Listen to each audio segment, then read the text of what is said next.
हरियाणा का ज़िला जो नूंह है उसकी ऐतिहासिक और सांस्कृतिक महत्ता है। इतिहास के विभिन्न पड़ावों में इसकी अलग पहचान रही है। यह सदरुद्दीन बदरुद्दीन और हसन खां मेवाती का कर्म क्षेत्र, जन्म क्षेत्र है और राष्ट्र के विकास में इसकी बहुत महती भूमिका है और ख़ासकर जो सूफ़ी आंदोलन है उसकी गतिविधियों का ये बहुत बड़ा केंद्र रहा है। जी, हरियाणा के ज़िले नूंह की भी अजब कहानी है। पहले इसका नाम सत्यमेवपुरम रखा गया, फिर बदलकर मेवात रखा गया और अब यह जिला नूंह के नाम से जाना जाता है।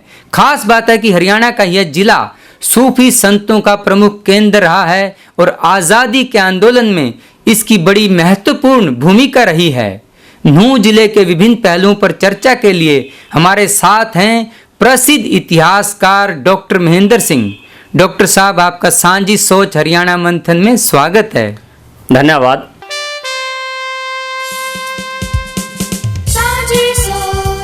सांझी सोच के हरियाणा मंथन कार्यक्रम में आज हम हरियाणा के ज़िले नूंह के बारे में चर्चा कर रहे हैं। ज़िले के रूप में इसका अस्तित्व 4 जुलाई 2005 को रहा। इसका मंडल फरीदाबाद है। इसका क्षेत्रफल 1507 वर्ग किलोमीटर है। जनसंख्या घनत्व 723 वर्ग किलोमीटर प्रति व्यक्ति है। साक्षरता दर इसकी हरियाणा में सबसे कम 54.2% है। इसका जो नाम है समय के साथ और इस ज़िला बनने के बाद भी बदलता रहा है। सबसे पहले यह सत्यमेवपुरम के रूप में जाना गया, फिर मेवात के रूप में इसकी पहचान बनी और अब इसको हम नूंह ज़िले के रूप में देखते हैं। तो ये ज़िला हरियाणा के नए ज़िलों में शुमार है। यदि हम इस क्षेत्र की ऐतिहासिक पृष्ठभूमि पर विचार करें, वैदिक साहित्य में खांडव-प्रस्थ का विवरण आता है और गुरुग्राम का विवरण आता है।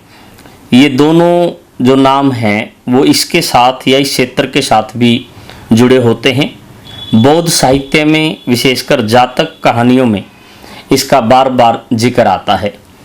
जितनी बार ऐतिहासिक क्रम में दिल्ली के बदलाव आए हैं, तकरीबन उतने ही बदलाव इस क्षेत्र के रहे हैं। तो प्राचीन काल में जैसे जैसे बदलाव आया, बौद्ध काल में, मौर्य काल में, उत्तर मौर्य काल में या गुप्त काल में, सब यहाँ पर होते गए और उनके साथ ये चलता गया। सही दृष्टिकोण से देखा जाए तो बदलाव की प्रक्रिया जहाँ से इसकी अलग पहचान बनती है वो मध्यकाल रहा। दिल्ली सल्तनत में बलबन के पीरियड में सबसे पहले मेवातियों को एक विद्रोही के रूप में देखा गया और मेवात का विद्रोह इतना बड़ा विद्रोह रहा और बलबन जो अपनी रक्त और लोह की नीति के कारण पहचाना जाता था, उसने इन लोगों के मन में इतना डर बैठाया, आतंक बैठाया कि इन लोगों का पशुओं की भांति शिकार किया गया। बाद के समय में हम चलते हैं तुगलक शासकों में, और तुगलक शासकों में मोहम्मद तुगलक का पीरियड, उसमें एक विदेशी यात्री इब्ने बतूता आया। वो लिखता है कि शासक का इस क्षेत्र में विशेष जो है ध्यान रहता है और शासक ने डाक व्यवस्था विकसित की है, तो उसमें सबसे अच्छे धावक वो मेवात के मिले हैं और इसलिए वो इन धावकों के सहारे अपनी डाक की व्यवस्था को संचालित करता है। इसके बाद लोधी शासक, और लोधी शासकों के समय में जो सूफी परंपरा है वो यहाँ पर बहुत ज़्यादा ऊंचाइयों पर पहुँची। फिर हम थोड़ा सा और आगे बढ़ें तो मुग़ल काल आता है और मुग़ल काल में बाबर के साथ शुरुआत होती है। बाबर 1526 में पानीपत के मैदान में विजय हासिल कर चुका था और उसके बाद उसकी 1527 में खानवा के मैदान में मेवाड़ के राणा सांगा के साथ लड़ाई हुई। और इस लड़ाई का मेवात के साथ इसलिए जिक्र करना जरूरी है कि राणा सांगा का जो साथ देने वाले थे वो हसन खां मेवाती थे। और मैं बहुत संक्षेप में यदि जिक्र करूं तो वो ये कि बाबर ने हसन खां के पास संदेश भेजा और ये कहा कि तेरा दीन अर्थात धर्म भी वही है, मेरा भी वही है, और मैं उम्मीद करता हूँ कि इस धर्म की लड़ाई में मेरा साथ दे। तो हसन खां मेवाती ने उसको कहा कि लड़ाई दीन की नहीं है, लड़ाई वतन की है, और वतन की लड़ाई में मैं आपका साथ नहीं दे सकता, क्योंकि मेरा और राणा सांगा का वतन एक है, इसलिए मैं राणा सांगा का वतन के साथी होने के नाते साथ दूंगा। तो आगे से फिर बाबर का संदेश गया कि मैं तो सोचता था कि मेरी बात स्वीकार करेगा और मेरा स्वागत करेगा। तो हसन खां फिर जवाब देता है कि हाँ, स्वागत तो करूंगा, लेकिन मेरी तलवार के टंकार के साथ आपका स्वागत करूंगा। तो ऐसी स्थिति में यहाँ से फिर उसने उस खानवा की लड़ाई में हिस्सा लिया और वीर गति को प्राप्त किया। तो फिर उसके बाद समय बदलता गया। अकबर ने मेवात के साथ फिर थोड़ा सा सौहार्दपूर्ण संबंध बनाए और डाक व्यवस्था और जो शासन तंत्र है उसमें इन लोगों की भूमिका काफ़ी अलग तरह की रही। और औरंगजेब के समय में फिर एक और विद्रोही सांवलिया वेव सामने आता है, और सांवलिया मेव का भय इतना था कि खुद औरंगजेब तक को उसको पकड़ने के लिए कूटनीतिक चालें चलनी पड़ी।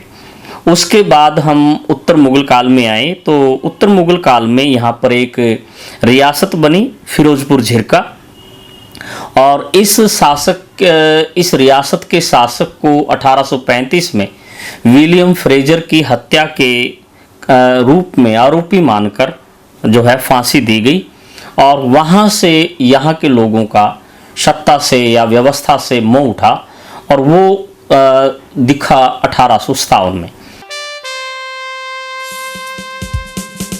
1857 में यदि हम अंग्रेजी रिकॉर्ड की बात करें तो संपूर्ण भारत में मरने वालों की संख्या 1,82,000 है, और यदि उनमें से हरियाणा की हम देखते हैं तो तकरीबन 24,500 है, और उन 24,500 लोगों में से लगभग 6,000 लोग मेवात के हैं। तो इस दृष्टिकोण से ये काफ़ी ज़्यादा महत्वपूर्ण है, और इसको लीड किया था सदरुद्दीन और बदरुद्दीन ने। और यहाँ की विभिन्न लड़ाइयों का जिक्र यहाँ संभव नहीं है, लेकिन खुद अंग्रेज सेनापति अपनी डायरी में लिखता है कि जब मैं इस इलाके में गया और जिस तरह से मैं उलझा और जिस तरह से मैं जो है समझ नहीं पाया कि मेरी व्यवस्था क्या है, तो मैं ऐसा महसूस कर रहा था कि विदेशियों की धरती पर हूँ।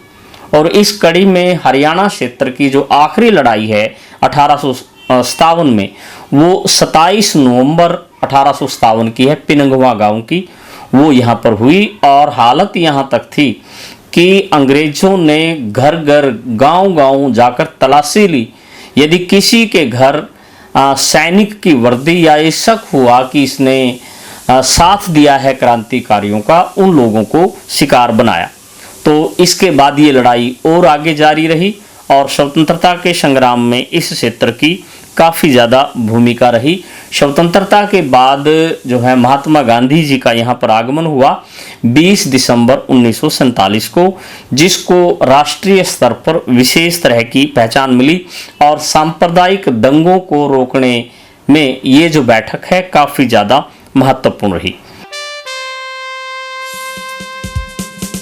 यदि हम इस इलाके की सांस्कृतिक धरोहर की बात करते हैं तो यहाँ पर शेख मोहम्मद तुर्क जो है उनका स्मारक है, और पीरों फकीरों के क्षेत्र के रूप में यहाँ शेख मूसा की स्मारक है। और ये जो शेख है इसको निजामत हजरत जो है, या जिसको हम निजामुद्दीन औलिया कहते हैं, उसके गुरु के रूप में पहचाना जाता है।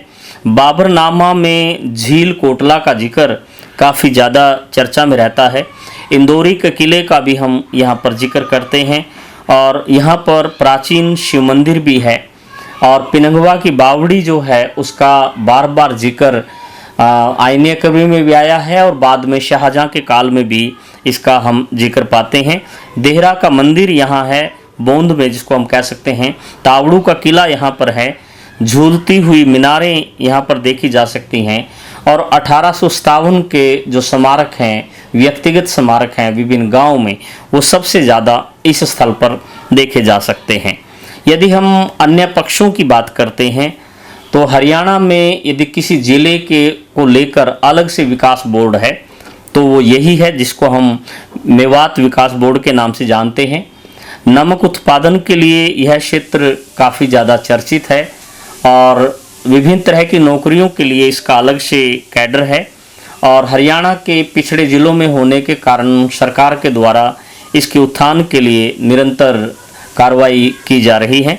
अभी तक यहाँ पर पूरे के पूरे ज़िले में कोई रेल लाइन नहीं है और यहाँ पर यदि हम थोड़ा सा विचार करें जो है विभिन्न तरह के तालाब जो हैं हरियाणा में सबसे ज़्यादा जो सुरक्षित और संरक्षित श्रेणी में हैं वो यहाँ पर हैं। इंदौरी नदी का उद्गम यहाँ पर है। इलाके के लोगों की भाषा जो है वो मेवाती है, थोड़ा बर्ज भी बोलते हैं और जो नृत्य है इस इलाके का वो रतबाई और मंजीरा है। हसन खां मेवाती को ध्यान में रखते हुए, उनको सम्मान को ध्यान में रखते हुए यहाँ पर मेडिकल कॉलेज नल्हार में बनाया गया है और इस इलाके में रावण का मेला भी भरता है। यदि हम इन सारे पक्षों पर विचार करते हैं तो यह एनसीआर के रीजन में है और गुरुग्राम के बिल्कुल समीपवर्ती है और समय के साथ साथ जैसे आसपास का क्षेत्र औद्योगिक और व्यावसायिक दिशा में आगे बढ़ रहा है, मेवात भी निरंतर प्रगति की ओर है और जिस तरह से अतीत में इसकी भूमिका महत्वपूर्ण रही है, अब धीरे धीरे शिक्षा का प्रसार यहाँ पर हो रहा है और विभिन्न तरह के बदलावों को यहाँ के लोग स्वीकार करते हुए आगे बढ़ रहे हैं। तो इस दृष्टिकोण से कहा जा सकता है कि नूह भले ही नए जिलों में शुमार हो, लेकिन इसके जो चहलकदमी है वो अन्य जिलों के साथ रही है और बहुत जल्दी ही यह अपना ये जो लबादा है, वजन है पिछड़ा होने का, त्याग देगा, ऐसी मैं आशा करता हूँ।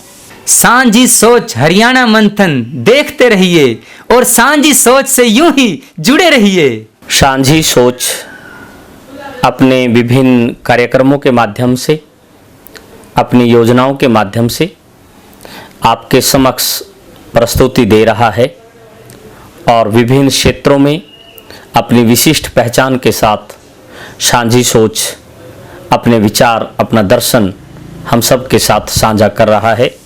आप इसे लाइक करें, शेयर करें, सब्सक्राइब करें और इस सांझी सोच को जितना अधिक हम साझा करेंगे उतना ज़्यादा लाभ हमें और हमारी संस्कृति को होगा।